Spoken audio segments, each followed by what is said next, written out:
एक समय की बात थी। हरे भरे खेतों और मिट्टी के घरों से घिरा एक छोटा सा गांव था। गांव शांत था लेकिन मेहनती लोगों से भरा हुआ। उसी गांव में रहता था हरिदास, एक गरीब मगर ईमानदार किसान। उसका घर मिट्टी का था, छप्पर की छत के नीचे उसके पास बस 2 बीघा जमीन और एक पुराना बैल था। लेकिन दिल इतना साफ और सच्चा कि पूरा गांव उसकी मिसाल देता था। हर सुबह सूरज निकलने से पहले हरिदास उठता, नहा धोकर भगवान को प्रणाम करता और बैल लेकर खेत की ओर निकल पड़ता। गांव के कई किसान मेहनती थे लेकिन हरिदास की ईमानदारी उसे सबसे अलग बनाती थी। वो कभी किसी का हक नहीं मारता, चाहे हालात कितने भी कठिन क्यों न हो। हरिदास की जिंदगी आसान नहीं थी। कभी बारिश समय पर नहीं होती, कभी फसल में कीड़े लग जाते, कई बार तो घर में खाने को भी मुश्किल से अनाज बचता। गांव के लोग कर्ज लेकर गुजारा कर रहे थे, लेकिन हरिदास कहता, किसान को मेहनत करनी चाहिए। झूठ बोलकर या किसी का हक छीनकर कमाया पैसा कभी सुख नहीं देता। लोग उसकी ईमानदारी की तारीफ करते, लेकिन कहते, आजकल के जमाने में सिर्फ ईमानदारी से गुजारा नहीं चलता।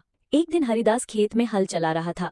अचानक हल की नोक मिट्टी में किसी चीज से टकराई। अरे, ये क्या है? उसने मिट्टी खोदी और एक भारी पुरानी थैली बाहर निकाली। थैली खोली और उसकी आंखें चमक उठीं। उसमें सोने के सिक्के और कीमती गहने थे। उसका दिल कुछ पल के लिए डगमगाया। अंदर की आवाज, हरिदास, ये सोना तेरा हो सकता है, तेरी सारी मुश्किलें दूर हो जाएंगी। हरिदास ने दृढ़ स्वर में कहा, नहीं, ये मेरा नहीं है, दूसरों का हक लेकर सुख नहीं पाऊंगा। हरिदास थैली लेकर सीधा गांव के मुखिया के पास गया। मुखिया जी, ये थैली मुझे खेत में मिली, इसे इसके मालिक को लौटा दीजिए। गांव वाले दंग रह गए। थैली एक बूढ़े व्यापारी की थी जिसने सालों पहले इसे खो दिया था। व्यापारी थैली देकर भावुक हो गया। बेटा, तुमने मेरी खोई हुई पूंजी लौटा दी, ये लो, ये सोना तुम्हारा है। हरिदास हाथ जोड़कर बोला, मालिक, इनाम नहीं चाहिए, ये तो मेरा फर्ज था। व्यापारी प्रभावित होकर बोला, तुम जैसे लोग ही इस दुनिया की असली पूंजी हैं। अगर तुम इनाम नहीं लोगे तो मैं तुम्हारे गांव में एक कुआं खुदवाऊंगा ताकि किसी को पानी की कमी ना हो। व्यापारी ने वादा निभाया। गांव में कुआं खुदा। अब किसी किसान को पानी की दिक्कत ना रही। उस साल बारिश भी ठीक हुई और हरिदास की मेहनत रंग लाई। खेत सोने जैसी फसल से लहलहा उठे।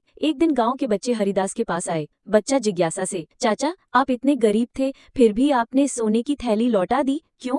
हरिदास मुस्कुराते हुए, बेटा, ईमानदारी सबसे बड़ा धन है। सोना चांदी खत्म हो सकता है लेकिन ईमानदारी की पहचान हमेशा जिंदा रहती है। धीरे धीरे पूरे गांव में ईमानदारी की मिसाल बनने लगा हरिदास। लोग एक दूसरे की मदद करने लगे और गांव खुशहाल हो गया। आज भी हरिदास साधारण कपड़े पहनता था, मिट्टी के घर में रहता था, लेकिन उसके पास था सम्मान का सबसे बड़ा खजाना। गांव वाले दूर से कहते, गांव वाले देखो, ईमानदारी का सबसे बड़ा उदाहरण हरिदास किसान।